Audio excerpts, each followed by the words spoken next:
EMPs have existed in pop culture for decades, frequently touted as a doomsday weapon that would weaken developed countries enough for them to be controlled. But many popular ideas about EMPs are actually totally wrong. They're a lot more complex than movies and video games would have you believe. So what would really happen if somebody detonated an EMP on our planet? This is Unveiled, and today we're answering the extraordinary question, what if there was an electromagnetic pulse attack on Earth?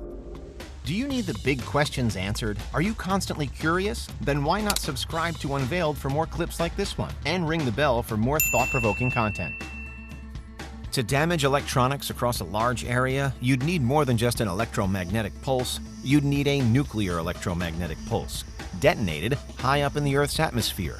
This is generally too high for the explosion itself to cause nuclear fallout, but high enough that a large amount of electromagnetic energy is released, which can greatly affect electronics. So when you see characters in movies fret about so-called EMP bombs on the ground, capable of taking out electronics in entire cities, well, that's unrealistic, to say the least. Some experiments have been done on creating weapons that could behave the way a movie EMP does, including into explosively pumped flux compression generators, or EPFCGs. But it's not yet been developed anywhere near the point of deployment. There are other methods to affect electronics and communications, however, such as by taking out a power station or using radar jamming technology, which certainly does exist and has been used all over the world. Because the really dangerous EMPs are also nuclear weapons, that severely limits the number of countries or organizations able to perpetrate such an attack. A country not only needs to be nuclear capable, but also needs to have a way to detonate a nuclear bomb at a high altitude. So a group of extremists would need more than to steal a nuclear warhead. Even if they manage that, they likely wouldn't be able to detonate it at the correct altitude. Fewer than a dozen countries in the world have nuclear capability, and many more have signed treaties pledging not to develop nuclear weapons. Of all the nuclear-powered countries, China, the US, Russia, and possibly North Korea are often pointed to as potential aggressors. A North Korean EMP was the basis of the video game Homefront in 2011. Many Western media outlets have also scaremongered about the possibility of a Chinese nuclear EMP attack. But many commentators knowledgeable about China maintain that China really isn't interested in engaging in a surprise attack and expensive, costly war with the West. In fact, it's a lot more likely that the opposite would happen. After all, the only country to ever use nuclear weapons in warfare is the US. But hostile nations aren't the only way an EMP could strike Earth. We're actually always at risk of an EMP because the sun experiences solar flares that can create them. In fact, this is exactly what happened during the Carrington event of 1859. Thankfully, the Carrington event happened before the world's infrastructure was dependent on electronics. The only casualties were a few telegram systems and a few operators who got minor electric shocks. Telegrams couldn't be sent for a day or so in some places. But a Carrington event today could become a planet-wide EMP. And this was one of the predicted doomsday scenarios of the year 2012. A solar storm actually did happen that year, but it thankfully missed Earth by 9 days. Electromagnetic radiation like this actually hits Earth all the time, but our magnetosphere is able to protect us. The famous auroras seen at the North and South Poles are caused by solar wind hitting the magnetosphere. Particularly powerful solar flares can be so dangerous to planes that they have to be diverted in case they cause navigational problems. The good news is that we'd at least have warning ahead of time.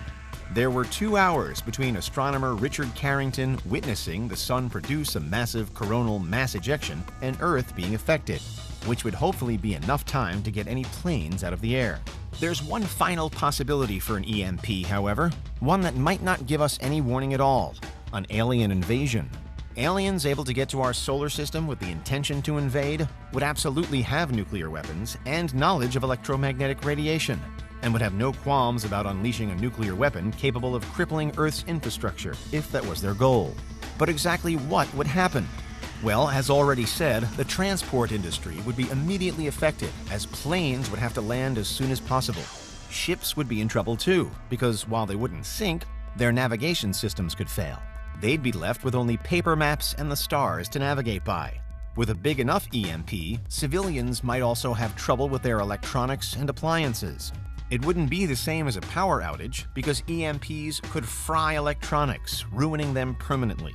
This applies to both wired and wireless devices. Computers, cell phones, TVs, radios, fridges, electric lights, telephones, and every vehicle with a battery.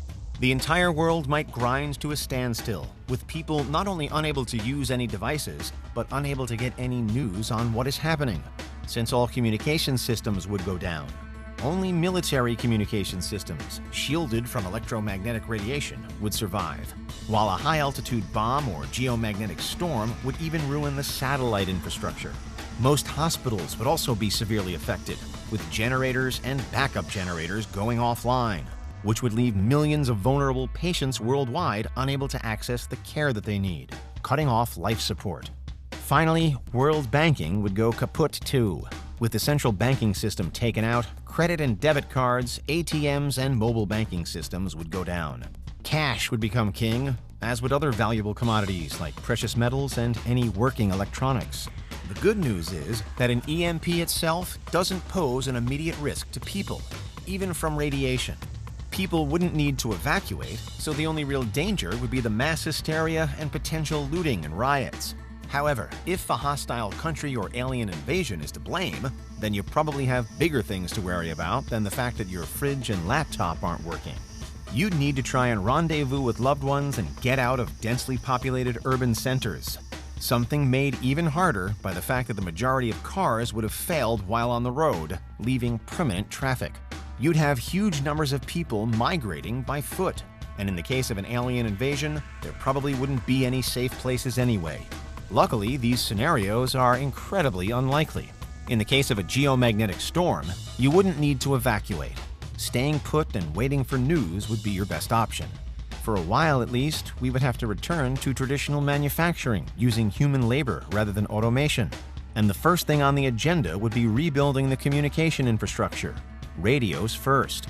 If radios could be rebuilt and distributed, people would panic a lot less because they could get news bulletins and information, and would know that this isn't the end of the world. It would take a few years, but we could absolutely get back to where we are now, since none of the knowledge of how the internet, TVs, or computers work would be lost. The world's militaries would be needed to not only maintain order, but make use of their protected comms equipment to relate news to people in the interim. Interestingly, people in the developed world would fare a lot worse than people in less developed countries, where electronic and digital systems aren't relied on as much. Cars would still be affected, but many people would still be able to go about their lives and trade with others. A global EMP attack would, at the very least, be a return to the pre-industrial era, at least temporarily. The pre-industrial era had a lot of problems, but humans did survive for hundreds of thousands of years before the Industrial Revolution came along. So an EMP still wouldn't be a death knell for human civilization. The only EMP likely to strike Earth would come from the sun, and we'd have enough warning about it beforehand to properly safeguard against its effects. And that's what would happen if there was an electromagnetic pulse attack on Earth. What do you think? Is there anything we missed? Let us know in the comments. Check out these other clips from Unveiled, and make sure you subscribe and ring the bell for our latest content.